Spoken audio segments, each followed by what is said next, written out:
정무수석실에서 나온 것 중에는 4.13 총선에서 보수단체를 선거에 동원하라 이런 식의 문건이 나왔어요. 네. 어떤 내용이 들어있는 거죠?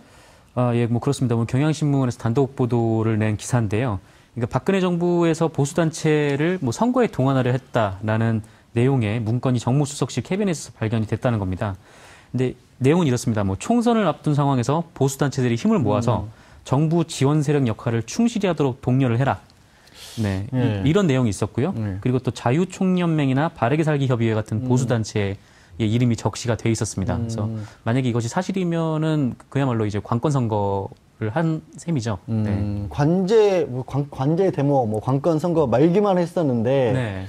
2021세기 대한민국에서 불과 몇 년 전에 이런 식의 일이 벌어졌다. 게다가 말씀하신 거 들으면 문건 자체에 아예 이름들이 다 적시가 돼 있는 거네요. 뭐 자유총연맹도 있었고 바르게 살기 협의회가 있었고요. 바르게 살려고 했던 것 같지는 않은다는 생각이 듭니다만. 최 교수님. 네.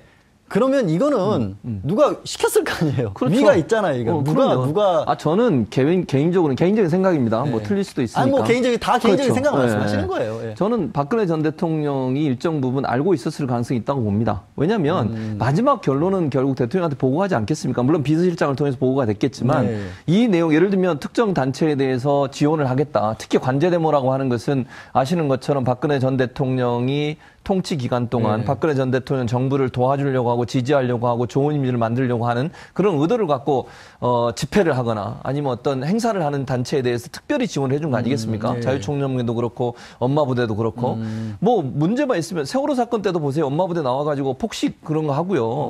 이해 안 되는 행동을 했는데 그 모든 행동에 경제적 지원을 결국 청와대가 주도적으로 했다. 이렇게밖에 볼 수 없는 거고 물론 청와대가 직접 돈은 주지 않았지만 정경련한테 압력을 넣어서 정경련이 또 지원하도록 만들고 이런 구조가 계속 형성됐다고 하면 이 내용은 비서실장까지도 충분히 갔을 거라고 보고요. 또 비서실장은 일정 부분 대통령에게 그런 보고를 했을 가능성이 저는 있다고 봅니다. 그래서 정점에는 박근혜 전 대통령이 있는 것이고 그 위에 비서실장, 그다음에 정무수석실, 그리고 이제 가장 키맨으로 보이는 허영준 행정관, 국민소통비서관실의 그 허 행정관이 주도적 역할을 했고요.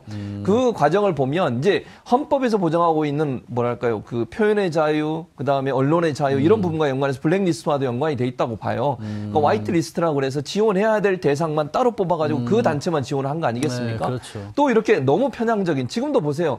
박근혜 전 대통령 재판이나 이재용 부회장 재판에, 우병우 재판에 보면요, 나와가지고 응원하고 소리 지르고 이런 분들 아직도 있잖아요. 그런 분들 아직도 없으시죠. 근데 그런 분들이 사실은 이 청와대의 지시에 의해서 돈을 지원받아서 활동을 하고 있었어요. 지금은 그렇게 안 하겠죠. 그러나 그 전까지 그런 일들이 이루어졌다고 하면 청와대가 얼마나 이념적으로 자기와 생각이 같은 단체와 집단만 지원하려고 했던 아주 편향적이고 편파적인 헌법의 가치를 위반하는 아주 잘못된 행동을 했다고밖에 볼 수 없는 것이죠. 지금 이제 최진봉 교수님은 박 전 대통령도 어느 정도 알고 있었을 저는 알고 것이라고 있었다고 보고, 봅니다. 또 중간에 이제 그때 비서실장은 국정원장에 있었던 이병기 전 비서실장이 있었고 현규안 정무수석이 있었던 그랬었죠. 당시의 문건이기 때문에 아마 그런 분들까지 다 연관이 됐을 거라고 얘기를 하시고 있고, 지금도 어쩌는지는 모르겠지만 백 변호사, 지금 사실은 그런 일들이 이른바 윗선에서 행동대장을 했던 사람이 얘기가 잠깐 나왔던 허현준 청와대, 이름이 참 국민소통비서관이에요. 하필 이렇게 소통을, 근데 소통을 굉장히 특별한 분들하고만 했어요. 특정 국민들하고만 소통을 한 거죠. 어떻게 소통을 한 거예요, 지금? 그러니까 이제 어버이연합이나 엄마부대 등을 동원해서 관제데모를 했다는 의혹으로 좀 검찰 조사를 받고 있습니다. 그렇죠. 예. 근데 지금 일단 그게 의혹 단계였는데 그 의혹 때문에 이제 검찰 조사를 받고 있는데 거의 이런 의혹이 사실이라고 확인해 줄 만한 문건이 나온 거죠. 지금 말씀하셨던 것처럼. 근데 물론 이 문건의 내용을 전반적으로 다 우리가 확인하지 못한 상황이기 때문에 뭐 단정적으로 말씀드리긴 좀 뭐하지만 어쨌건 4.13 총선에서 보수단체를 이용해서 이제 4.13 총선에 좀 지원을 하려고 했던 그런 정황이 나왔다라는 건 말 그대로 이건 관건 선거를 한 거나 마찬가지 상황이 되죠. 이게 만약에 그 당시에 밝혀졌다고 한번 가정을 해보죠. 이거 누가 책임지죠? 그거 누가 법적으로 뭐 그렇기 때문에 아무나 이 얘기를 시작할 수 없는 거예요. 그래서 그냥 정무수석실에서 그냥 우리가 자발적으로 판단해서 결정할 수 있는 내용이 아닙니다. 지금 최진봉 교수님 말씀하셨던 것처럼 이 최윗선에서 지시가 있거나 최윗선의 동의가 없이 이걸 진행을 한다는 거 나중에 문제되면 어떡하려고요? 아니 그럼 백 변호사 지금 말씀을 하셨으니까 나중에 솔직히 사실 이렇게 수사를 해보다가 누군가를 이 보수단체를 동원해서 누군가 특정 의원을 예를 들어서 당선을 시켰다라는 것까지 혹시 나온다면 그분 어떻게 해야 돼요? 뭐 그 당선이 됐다는 걸 지금 되돌릴 수 있는 방법은 없지만 그 윗선의 지시가 어디까지인지 아마 수사가 진행될 겁니다. 왜냐하면 지금 이 청와대에서 나온 문건들을 이제 검찰 특수 일부에 지금 배당을 했단 말이에요. 특수 일부에서 이게 작성자가 누구고 작성 경위가 어떻고 하는 것만 파악하기 위해서 특수일부에 이 문건을 넘겼다라는 거는 그거는 완전 넌센스고요. 지금 검사도 특수일부에서 8명으로 충원을 했어요. 8명이면 특수부 2개 분량입니다. 그러니까 굉장히 많은 검사가 투입됐다는 건 이 문건으로 새로 수사해야 될 게 굉장히 많다는 걸 단정적으로 보여주는 거예요. 지금 내용도 만약에 관건 선거 이렇게 보수단체 지원을 해서 선거에 이용을 했다면 이건 전형적인 직권남용죄잖아요. 그럼 이 직권남용죄가 어느 선까지 올라갈지를 이제 봐야 되는데 만에 하나 뭐 지금 우리가 단정적으로 말하기 힘들지만 박근혜 전 대통령이 지시를 했거나 동의했다는 것까지 확인이 된다면 지금 박 전 대통령이 계속 재판 과정에서 좀 소위 말하는 지연책을 쓴다라는 의심을 많이 받고 있죠. 네. 발가락이 아파서 못 나온다 뭐 이러면서 허리가 아프고 뭐 이러면서 계속 원래 지병이 많으시니까. 네, 그러니까 약간 근데 이제 그게 지연책을 쓰는 것처럼 인식이 좀 되고 있잖아요. 만약에 그런 의도라면 그 의도를 물거품으로 만들 내용이 될 가능성이 분명히 있어요. 왜냐하면 구속영장을 재청구하는데 또다시 추가로 띄울 만한 내용들이 들어있을 가능성이 있기 때문에 그러니까 박 전 대통령 입장에서 굉장히 부담스러운 문건들이 좀 나오고 있다 이렇게 혹시라도 지금 백 변호사 얘기는 이제 구속기간이 만료가 박 전 대통령이 구속기간 만료 이후에는 불구속 상태에서 재판을 받고 싶어서 계속해서 지연 전략을 쓰는 것처럼 보이는데 이 문건들 때문에 직권남용이라도 추가 기소가 되면 그게 소용이 없어진다. 그렇죠. 그런 그럼 다시 또 6개월이 이제 구속기간이 늘어날 수 있으니까요. 야, 지금 백 변호사가 어마어마한 얘기를 한 셈인데 최 교수님 이게 박근혜 정권에서 돈을 줄 때도 그냥 주진 않았더라고요. 그러니까요. 보수 단체들끼리 이른바 시험도 봐가면서 돈을 줬다면서요. 그러니까 평가를 한 거죠. 예를 들면 얼마나 집회를 많이 하고 얼마나 열심히 했냐. 그러니까 박근혜 정부를 보호하고 옹이하기 위해서 얼마나 열정적으로 뛰었냐를 경쟁을 평가해서 시켰다면 그렇죠. 경쟁을. 그래가지고 돈 지원금이 달라지는 거예요. 그러면 결국 보수단체들 같은 경우에는 어떻게든지 정부에 좋게 보일 수밖에 없고 그러려면 더 적극적으로 자극적으로 공격을 할 수밖에 없는 거죠. 예를 들면 뭐 세월호에 그 광화문에 텐트 쳐놓고 있는 분을 공격한다거나 아주 날선 비판을 한다거나 빨갱이라고 하는 색깔론을 제시한다거나 이런 방법을 통해서 진보적 성향의 단체들이나 진보적 성향의 뭐 야당이든 아니면 어떤 단체들이든 공격을 무차별적으로 하는 거죠. 그럼 결국 충성 경쟁을 하면 할수록 어떻게 되겠습니까? 더 많은 색깔론이 나올 수밖에 없는 것이고요. 어떻게든. 그렇죠. 그렇게 돼서 더 많은 돈을 받아내기 위해서라도 보수 단체들은 경쟁적으로 더 자극적인 발언이나 자극적인 행동을 할 수밖에 없는 결국 이 모든 우리가 이해할 수 없는 행동들이 많았잖아요. 엄마 부대든 어버이 연합이든 그런 행동들을 지금 돌아서 보니까 이 자료들을 놓고 본다고 하면 결국 그 뒤에 정부가 그걸 부추기고 정부가 그걸 적극적으로 지원하고 정부가 그걸 더 확대 재생산하도록 만들었다고밖에 볼 수 없는 거 아니겠습니까?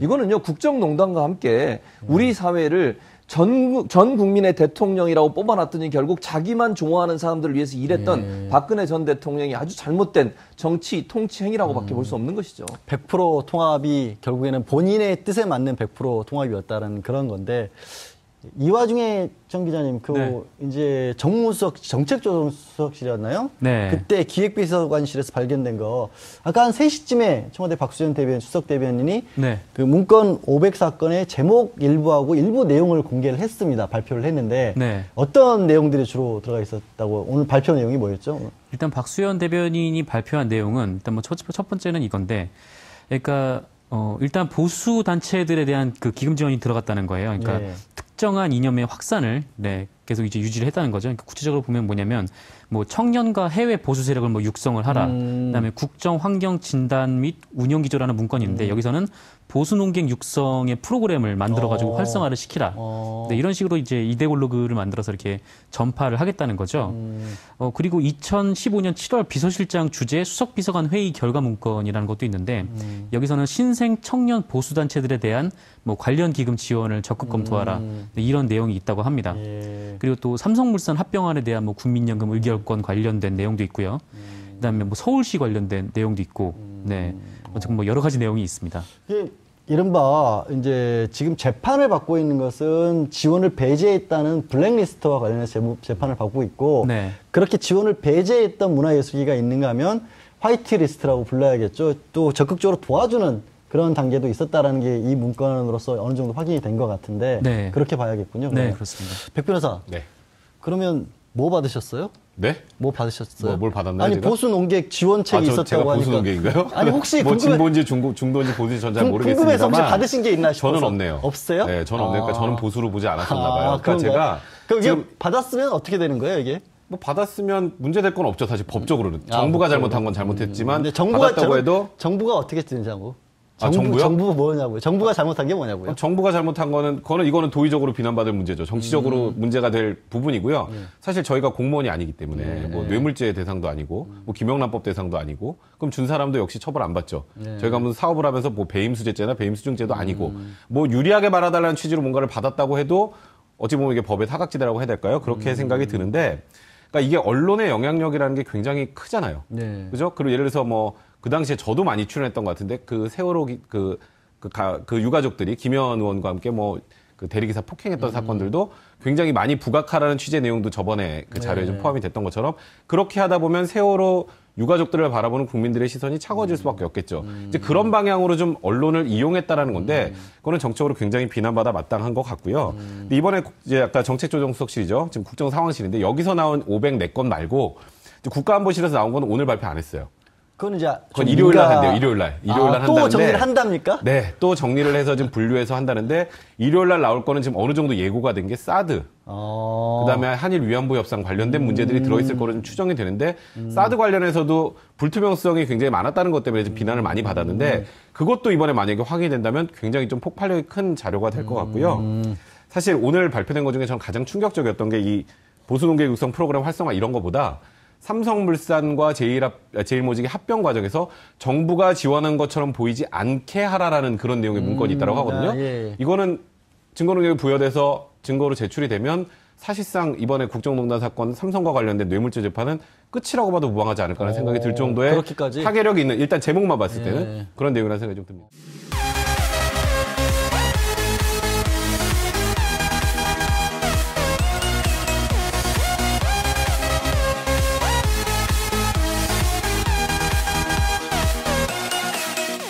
는 누가 시켰을 거 아니에요. 그렇죠. 위가 있잖아요, 이거. 누가 저는 개인적인 생각입니다. 뭐 틀릴 수도 있으니까. 아니 뭐 개인적인 그렇죠. 생각 네. 말씀하시는 거예요. 예. 저는 박근혜 전 대통령이 일정 부분 알고 있었을 가능성이 있다고 봅니다. 왜냐하면 마지막 결론은 결국 대통령한테 보고하지 않겠습니까? 물론 비서실장을 통해서 보고가 됐겠지만 네. 이 내용 예를 들면 특정 단체에 대해서 지원을 하겠다. 특히 관제대모라고 하는 것은 아시는 것처럼 박근혜 전 대통령이 통치 기간 동안 박근혜 전 대통령 정부를 도와주려고 하고 지지하려고 하고 좋은 이미지를 만들려고 하는 그런 의도를 갖고 집회를 하거나 아니면 어떤 행사를 하는 단체에 대해서 특별히 지원을 해준 거 아니겠습니까? 자유총연맹도 그렇고 엄마부대도 그렇고 뭐 문제만 있으면 세월호 사건 때도 보세요. 엄마부대 나와가지고 폭식 그런 거 하고요.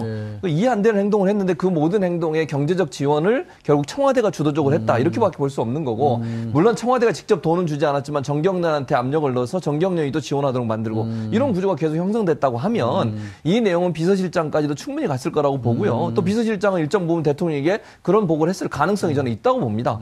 그래서 이제 그때 비서실장은 국정원장에 있었던 이병기 전 비서실장이 있었고 현규안 정무수석이 있었던 그랬었죠. 당시의 문건이기 때문에 아마 그런 분들까지 다 연관이 됐을 거라고 얘기를 하시고 있고 지금도 어쩌는지는 모르겠지만 백 변호사 지금 사실은 그런 일들이 이른바 윗선에서 행동대장을 했던 사람이 얘기가 잠깐 나왔던 허현준 청와대 이름이 참 국민소통 비서관이에요. 하필 이렇게 근데 소통을 굉장히 특별한 분들하고만 했어요. 특정 국민들하고만 소통을 한 거죠. 어떻게 소통을 한 거예요, 지금? 그러니까 이제 어버이연합이나 엄마부대 등을 동원해서 관제대모를 했다는 의혹으로 좀 검찰 조사를 받고 있습니다. 그렇죠. 예. 근데 지금 일단 그게 의혹 단계였는데 그 의혹 때문에 이제 검찰 조사를 받고 있는데 거의 이런 의혹이 사실이라고 확인해 줄 만한 문건이 나온 거죠. 지금 말씀하셨던 것처럼. 근데 물론 이 문건의 내용을 전반적으로 다 우리가 확인하지 못한 상황이기 때문에 뭐 단정적으로 말씀드리긴 좀 뭐하지만 어쨌건 4.13 총선에서 보수단체를 이용해서 이제 4.13 총선에 좀 지원을 하려고 했던 그런 정황이 나왔다라는 건 말 그대로 이건 관권 선거를 한 거나 마찬가지 상황이 되죠. 이게 만약에 그 당시에 밝혀졌다. 흑점에는 박근혜 전 대통령이 있는 것이고 그 위에 비서실장 그다음에 정무수석실 그리고 이제 가장 키맨으로 보이는 허영준 행정관 국민소통 비서관실의 그 허 행정관이 주도적 역할을 했고요. 그 과정을 보면 이제 헌법에서 보장하고 있는 뭐랄까요 그 표현의 자유 그다음에 언론의 자유 이런 부분과 연관해서 블랙리스트와도 연관이 돼 있다고 봐요. 그러니까 화이트 리스트라고 그래서 지원해야 될 대상만 따로 뽑아가지고 그 단체만 지원을 한 거 아니겠습니까? 네, 그렇죠. 또 이렇게 너무 편향적인, 지금도 보세요. 박근혜 전 대통령 재판이나 이재용 부회장 재판에, 우병우 재판에 보면요, 나와가지고 응원하고 소리 지르고 이런 분들 아직도 있잖아요. 그러게요. 아직도 없어지죠. 근데 그런 분들이 사실은 이 청와대의 지시에 의해서 돈을 지원받아서 활동을 하고 있었어요. 지금은 그렇게 안 하겠죠. 그러나 그 전까지 그런 일들이 이루어졌다고 하면 청와대가 얼마나 이념적으로 자기와 생각이 같은 단체와 집단만 지원하려고 했던 아주 편향적이고 편파적인 헌법의 가치를 위반하는 아주 잘못된 행동을 했다고밖에 볼 수 없는 것이죠. 지금 이제 최진봉 교수님은 박 전 대통령도 어느 정도 알고 있었을 저는 알고 것이라고 있었다고 보고, 봅니다. 또 중간에 한번 가정을 해보죠. 이거 누가 책임지죠? 그거 누가 법적으로 뭐 그렇기 때문에 아무나 이 얘기를 시작할 수 없는 거예요. 그래서 그냥 정무수석실에서 그냥 우리가 자발적으로 판단해서 결정할 수 있는 내용이 아닙니다. 지금 최진봉 교수님 말씀하셨던 것처럼 이 최윗선에서 지시가 있거나 최윗선의 동의가 없이 이걸 진행을 한다는 거 나중에 문제되면 어떡하려고요? 아니 그럼 백 변호사 지금 말씀을 하셨으니까 나중에 솔직히 사실 이렇게 수사를 해보다가 누군가를 이 보수단체를 동원해서 누군가 특정 의원을 예를 들어서 당선을 시켰다라는 것까지 혹시 나온다면 그거 보면 어떻게 해야 돼요? 뭐 그 당선이 됐다는 걸 지금 되돌릴 수 있는 방법은 없지만 그 윗선의 지시가 어디까지인지 아마 수사가 진행될 겁니다. 왜냐하면 지금 이 청와대에서 나온 문건들을 이제 검찰 특수 일부에 지금 배당을 했단 말이에요.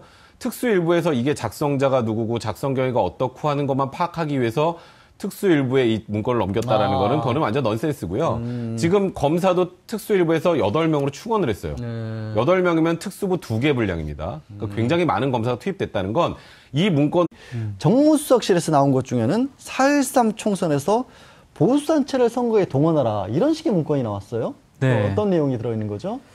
예, 뭐 그렇습니다. 뭐 경향신문에서 단독 보도를 낸 기사인데요.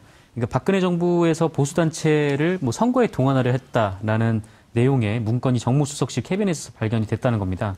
근데 내용은 이렇습니다. 뭐 총선을 앞둔 상황에서 보수단체들이 힘을 모아서 정부 지원 세력 역할을 충실히 하도록 독려를 해라. 네, 이런 내용이 있었고요. 그리고 또 자유총연맹이나 바르게 살기 협의회 같은 보수단체의 이름이 적시가 돼 있었습니다. 그래서 만약에 이것이 사실이면은 그야말로 이제 관건 선거를 한 셈이죠. 네. 관제 데모, 뭐 관건 선거 말기만 했었는데. 네. 21세기 대한민국에서 불과 몇 년 전에 이런 식의 일이 벌어졌다. 게다가 말씀하신 것들 하면 문건 자체에 아예 이름들이 다 적시가 돼 있는 거네요. 뭐 자유총연맹도 있었고 바르게 살기 운동 협의회가 있었고요. 바르게 살려고 했던 것 같지는 않은다는 생각이 듭니다만. 최 교수님. 네. 그러면 이건